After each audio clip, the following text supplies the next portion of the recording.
Welcome to I study. আমি পড়ি I স্টাডিতে, সবাইকে স্বাগত। তো আমরা যেটা চালাচ্ছিলাম 14,000+-এর আমরা হিস্ট্রি চালাচ্ছিলাম আরিয়ানতে 14,000+। অলরেডি আমরা 20টা প্রশ্ন করে নিয়েছি। এরপর থেকে আমরা যেটা শুরু করবো সেটা হচ্ছে সেই যে সিরিজটা, এটা বিগ কন্টিনিউ হরপ্পান সিভিলাইজেশন। আমরা বেসিক্যালি প্রশ্নের ওপরে বেশি ফোকাস করছি, কারণ প্রশ্ন অনেক বেশি আমাদেরকে অথেন্টিক করে তোলে এক্সাম হলের জন্য। যাই হোক, আমাদের বেশি সময় নষ্ট না করে শুরু করা যাক 20 নম্বর পরের আজকে 21 নম্বর প্রশ্ন, মানে আজকে ফার্স্ট প্রশ্ন যেটা বলতে চাইছি, which one of the following showed the greatest uniformity in the Harappan settlement. সবচেয়ে হরপ্পান যে সেটেলমেন্ট আমাদের তৈরি হয়েছিল, আমাদের ইন্ডিয়ার বেসিক্যালি ওয়েস্টার্ন পোর্শনে আমাদের হরপ্পান সেটেলমেন্ট তৈরি হয়েছিল। আমাদের এই যে হরপ্পান সিভিলাইজেশন এই জায়গাটা তৈরি হয়েছে, তার গ্রেটেস্ট ইউনিফর্মিটি সবচেয়ে কোনটা? কী আছে option? Town planning, building, bricks এবং রিজিয়াস প্র্যাকটিস। এর মধ্যে আছে 21-এর A is the right answer. কারণ আমরা প্রত্যেকটা জায়গায় দেখেছি, আমরা লোথাল থেকে আরম্ভ করে, মহেঞ্জোদারো থেকে আরম্ভ করে, হরপ্পা থেকে আরম্ভ করে, টাউন প্ল্যানিংটা এদের কিন্তু বিশাল ভালো ছিল। তাই ইউনিফর্মিটি সবচেয়ে বেশি দেখা যাচ্ছে কার ভেতরে? Town planning. মানে 21-এর A is the right answer. এবার আসছে আমার 22 নম্বর দাগের প্রশ্ন। 22 নম্বর বলছে যে which of the following was not known to have grown during the Indas valley civilization. আমাদের যে ইন্দাস ভ্যালি সিভিলাইজেশন যখন তৈরি হয়েছিল, তার মধ্যে কোন জিনিসটা তৈরি হয়নি? নট নোন, জানা ছিল না। কী আছে? কটন আছে, বার্লি আছে, হুইট আছে, আর পালসেস আছে। তো এর মধ্যে আমরা যেটা দেখতে পাচ্ছি সেটার মধ্যে কিন্তু আমাদের কটন তো অবশ্যই বেরিয়ে গেছে, হুইটও বেরিয়ে গেছে, বার্লিও হয়েছিল, বাট পালসেস মানে হচ্ছে দানাশস্য, কিন্তু আমরা তখনও পর্যন্ত ইউজ করতে শিখিনি। বোঝা গেল? তাহলে আমরা কোন জিনিসটা পাইনি? আমরা সেটা হচ্ছে যে পাইনি, সেটা হচ্ছে পালসেস। মানে 22-এর D is the right answer. এখানে আরেকটা কথা যেটা লিখে রেখেছি সেটা হচ্ছে রাইস হচ্ছে কি, আমাদের যে গ্রোন যে খাবারগুলো আমাদের তৈরি হচ্ছে তার মধ্যে সবচেয়ে বেশি ফার্স্ট কিন্তু আমরা চাল বা ধানের ব্যবহারটা কিন্তু আমরা শিখেছি। তাহলে বোঝা গেল 22-এর আমরা পালস পাইনি, কিন্তু আর ফার্স্টে যেটা শিখেছি সবচেয়ে হরপ্পান ইন্দাস ভ্যালি সিভিলাইজেশনে মানুষ সবচেয়ে প্রথম কী করতে শিখেছে? চাল উৎপাদন করতে মানুষ শিখেছে। কারণ আলটিমেট তো তাদের পেটের জন্য একটা লোককে বাঁচতে হয়। তো আলটিমেট খাওয়াটা কী হয় তারা করছে, সেটা কিন্তু one of the best important রিসোর্সের মধ্যে এটা কিন্তু পড়ছে। এবারে আসছে আমাদের 23 নম্বর দাগের প্রশ্ন। 23 নম্বর দাগ যেটা বলতে চাইছে, consider the following statement about the Harappan culture সম্বন্ধে পড়াশোনা স্টেটমেন্ট বলতে বলেছে। কী আছে? The predominance of the mother goddess devotees people's faith in the fertility culture. মানে আমাদের যে ফার্টিলিটি প্রজনন ক্ষমতা হচ্ছে মানে কারোর যদি কোনো মহিলার যদি শিশু বা বাচ্চা না হয়, তাহলে কি করছে? সে মাদার গডেসের কাছে কিন্তু একটা প্রার্থনা করতো, যেন ঠাকুর মা আমার যেন একটা ছেলেপুলে বা সন্তান হয়, আমি যেন বংশধারণ করতে পারি। তো অবভিয়াসলি ঠিক মাদার গডেসটাকে এরা এইভাবেই কাজে লাগাতো। নেক্সট হচ্ছে কি, the mainly offensive weapons were found in the Harappa থেকে হচ্ছে অফেন্সিভ উইপন সবচেয়ে মেনলি যার দেখা গেছে সেটা কিন্তু হরপ্পান সাইটেই বেশি দেখা গেছে। একদম ঠিক। তারপরে 6 type of pottery have been discovered in the কালিবঙ্গানে যে পোটারিগুলো আছে, যেগুলো আমাদের মাটির যে জিনিসগুলো, সেগুলো হচ্ছে 6 টাইপের আমাদের পোটারি, সেটা কিন্তু কালিবঙ্গানে পাওয়া গেছে। কালিবঙ্গানটা কোথায় অবস্থিত? কালিবঙ্গানটা পাঞ্জাব রাজস্থানের কাছে হরিয়ানার দিক করে কালিবঙ্গামটা অবস্থিত, সূত্রের নজির নিচে। পরে এটা ম্যাপে দেখাচ্ছি আমি।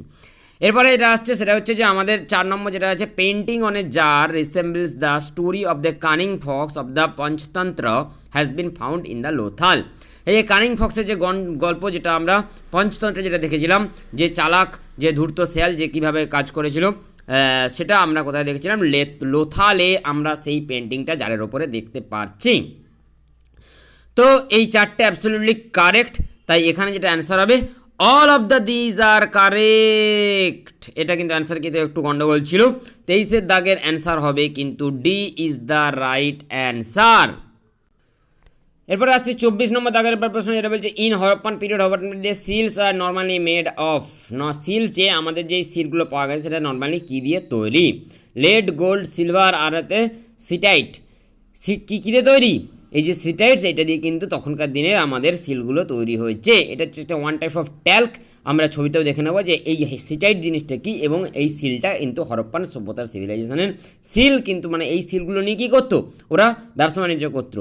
তখন মুদ্রার প্রচলন এইভাবেই ওরা কাজ করতো। একটা জায়গায় যখন মেসোপটেমিয়া হরপ্পার মধ্যে ব্যবসা বাণিজ্য হতো, তখন কিন্তু এরা এইসব সিল এরা ইউজ করতো, এবং এসা সিটাইট দিয়ে তৈরি। সেটাই বলতে এটাই বলছে যে মিনারেল অথবা talc occurring in the consolidated form, একটা কনসোলেটেড ফর্মে পাওয়া যাচ্ছে এইসব ফর্মে, এটা হচ্ছে অ্যাজ এ সোপস্টোন হিসেবে ইউজ করছে। এইটা কিন্তু আমাদের পলিমাটি দ্বারাই সাধারণত তৈরি। এই স্টিটাইটটাকে এরা কিন্তু মুদ্রা হিসাবে ইউজ করতো। এবার আসছে 25 নম্বর দাগের প্রশ্ন। 25 দাগে যে script of the Indas valley civilization was, আমাদের ইন্দাস ভ্যালি সিভিলাইজেশনের যে স্ক্রিপ্টটা তৈরি করেছিল সেই স্ক্রিপ্টটাকে কি বলা হয়? এখানে কি আছে? Boustrophedon, Brahmi, Nagari and none of this. Obviously boustrophedon থেকেই তারা কিন্তু তৈরি করেছে।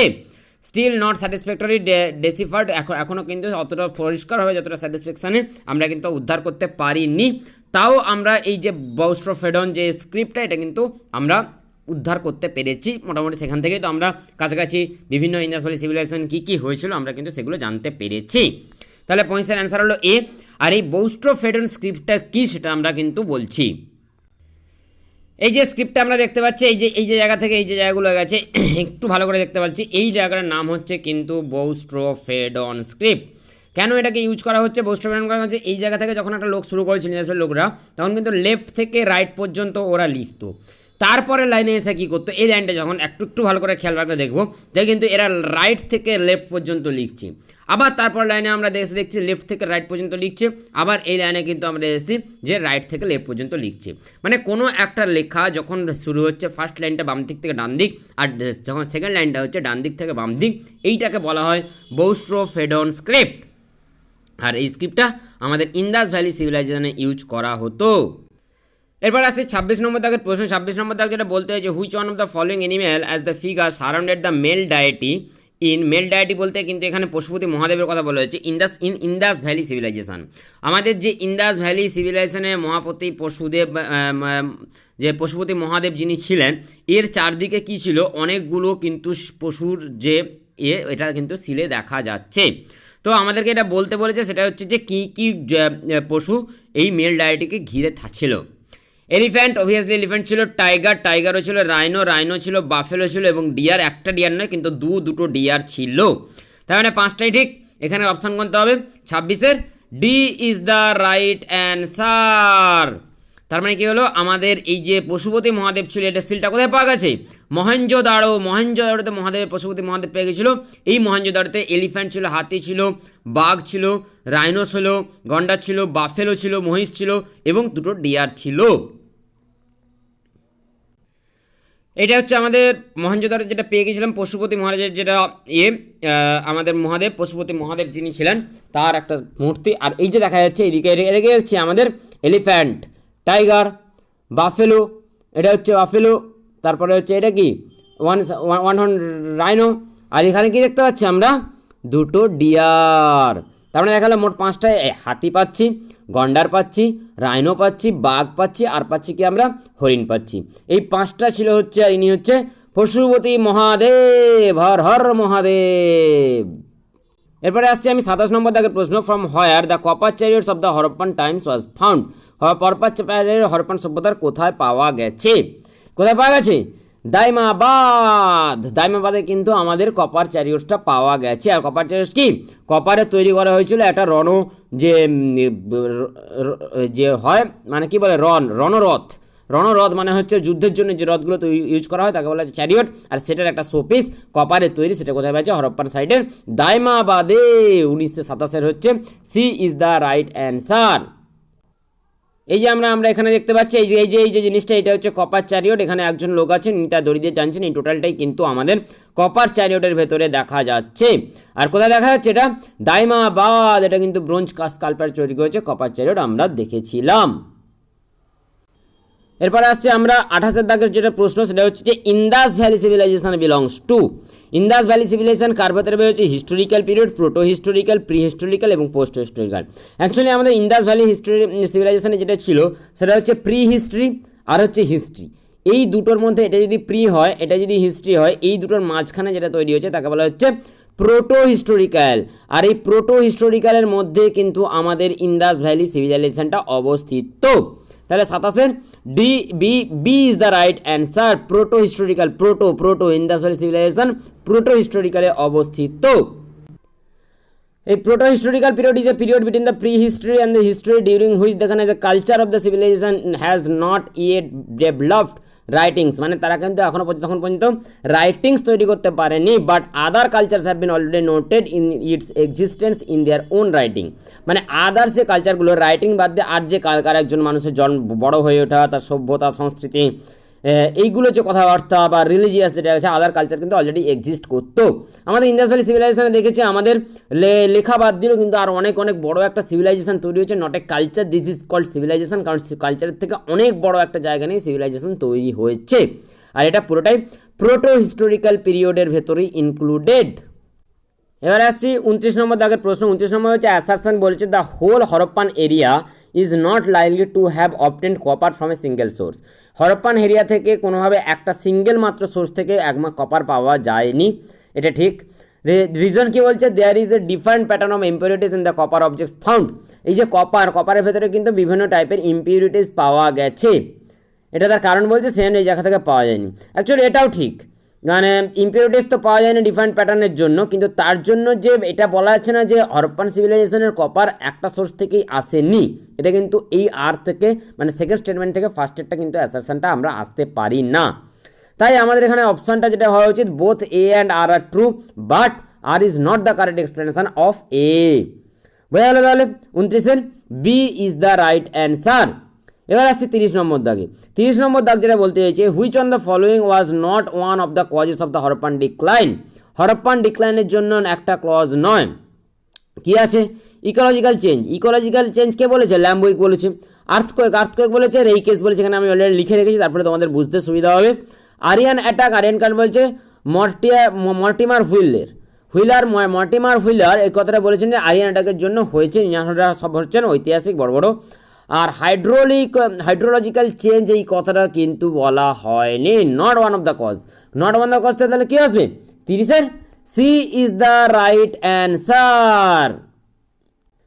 এবার আমি 31 নম্বর দাগে আসছি। 31 নম্বর জায়গায় বলছে যে which of the following statement Harappan সিভিলাইজেশনের ট্রু কোনগুলো সেগুলো বলতে হবে।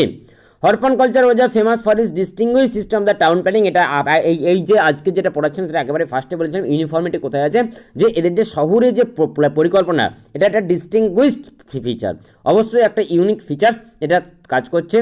2 নম্বর আছে the most important public place in the Mohenjodaro was seems to be great bath. এটা যে বড় একটা স্নানাগার ছিল সেটা হচ্ছে ইম্পর্টেন্ট পাবলিক প্লেস, কারণ হচ্ছে এখনও আমাদের শৌচাগার বা স্নানাগার এগুলো আমরা পাবলিক প্লেস হিসাবে ইউজ করি, আর সবচেয়ে ইম্পর্টেন্ট ছিল এটা কিন্তু মহেঞ্জোদারোতে ছিল। Granary was the largest building of the Mohenjodaro. Granary এই যে বোতলটা আছে একদিকে যেমন ছিল গ্রেট বাথ ছিল, আর যেমন গ্রেনারিও ছিল, শস্য ভাণ্ডার। Largest building in the Mohenjo-daro সবচেয়ে বড় বিল্ডিং ছিল কিন্তু গ্রেনারি, কারণ এই মহেঞ্জোদারোতে অনেক খাবার কিন্তু মজুত করে রাখা হতো, শুধুমাত্র নিজেদের কনজিউমের জন্য নয়, তারা কিন্তু বিদেশে রপ্তানি করার জন্য। তারপরে the use of the baked bricks, মানে আমাদের পাকা যে ইট in the Harappan civilization is remarkable. অবশ্যই এই যে বেক ব্রিকটা অবশ্যই একটা বড় টাইপের রিমার্কেবল। তার মানে এখানে আমরা চারটেকে মোটামুটি ঠিক বলতে পারি, all of this are the right answer. মানে 31-এ আমাদের অ্যান্সার হয়ে গেল কি D is the correct answer. আমরা এই ছবিটা দেখলে বুঝতে পারবো যে এটা হচ্ছে মহেঞ্জোদারোর আমাদের এই টোটাল ফিগার এরকম করে একটা পুরোটাই একটা পরীক্ষা দিয়ে ঘেরা থাকতো। এটা হচ্ছে অ্যাসেম্বলি হল ছিল, এটা হচ্ছে পিলার হল ছিল, এটা হচ্ছে গ্রেট বার্থ ছিল, তারপর এখান থেকে তো গ্রেনারি। এই যে গ্রেনারিটা আমরা দেখতে পাচ্ছি সবচেয়ে বড় বিল্ডিং হিসাবে কিন্তু আমাদের কাজ করতো। এই মোটামুটি আমাদের মহেঞ্জোদারোর যে ব্যাপার ছিল, আমরা এইরকম ছবিগুলো বারবার দেখাচ্ছি কারণ আমাদের মনে রাখতে সুবিধা হবে, এবং আশা করি এরকম ছবির মাধ্যমে কিন্তু আমরা অনেকটা বেশি মনে রাখতে পারবো। এরপরে 32 নম্বর দাগের প্রশ্ন। 32 নম্বর দাগের যে মহেঞ্জোদারো ওয়াজ হুডেড for a number of times. বহু সময়ের জন্য মহেঞ্জোদারোকে হুডেড করা হয়েছিল, জলমগ্ন হয়ে গেছিলো। এটা আসল কারণটা কি, কতবারের জন্য এটা হয়েছিল? One Times, 3 Times, more than 7 Times. Obviously এটা মোর দ্যান 7 টাইমস, 7 বারের থেকেও বেশির জন্য মহেঞ্জোদারোকে হুডেড হয়ে গেছিল। তার মানে 32-এর C is the right answer. এবারে আছি 33-এর দাগে, কালিবঙ্গাম গিভস এভিডেন্স অফ কিসের?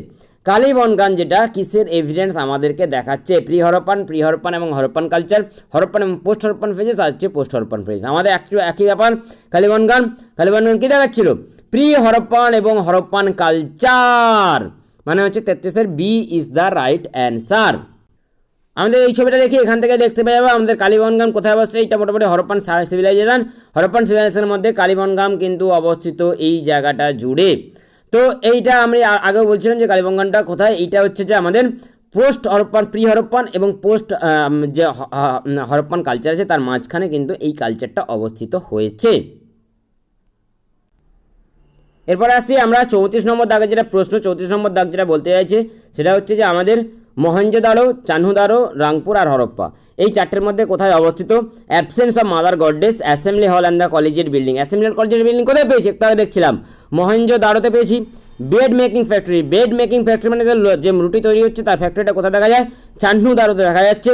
Sandstone making dancer, sandstone making dancer কোথায় দেখা যাচ্ছে, রাংপুরে দেখা যাচ্ছে। আর অ্যাবসেন্স অফ মাদার গডেস কিন্তু দেখা যাচ্ছে কোথায়, হরপ্পাতে দেখা যাচ্ছে। তাহলে আমরা আলটিমেট কেটে পেলাম, আমরা এটা পাচ্ছি সেটা হচ্ছে যে 2, 3, 4 আর 1, মানে 2, 3, 4 কোথায় আছে, 34 C is the correct answer.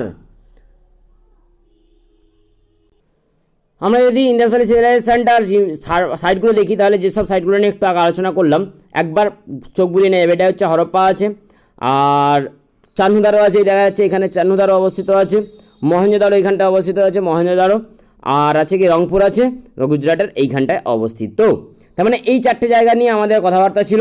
এইগুলোই মোটামুটি আমাদেরকে জায়গার সঙ্গে বারবার আমি ছবিগুলো দেখাচ্ছি একটাই কারণে, কারণ কিন্তু পরীক্ষায় কিন্তু এগুলো ভেরি ভেরি কাজে লেগে যাবে, এটুকু আমার গ্যারেন্টি। তো যাই হোক, থ্যাংক ইউ ভেরি মাচ। আবার দেখা হবে, বাই বাই। আর যদি ভালো লাগে অবশ্যই লাইক, শেয়ার এবং সাবস্ক্রাইব করো। খারাপ লাগলে অবশ্যই কমেন্ট করে জানাবে। Bye bye.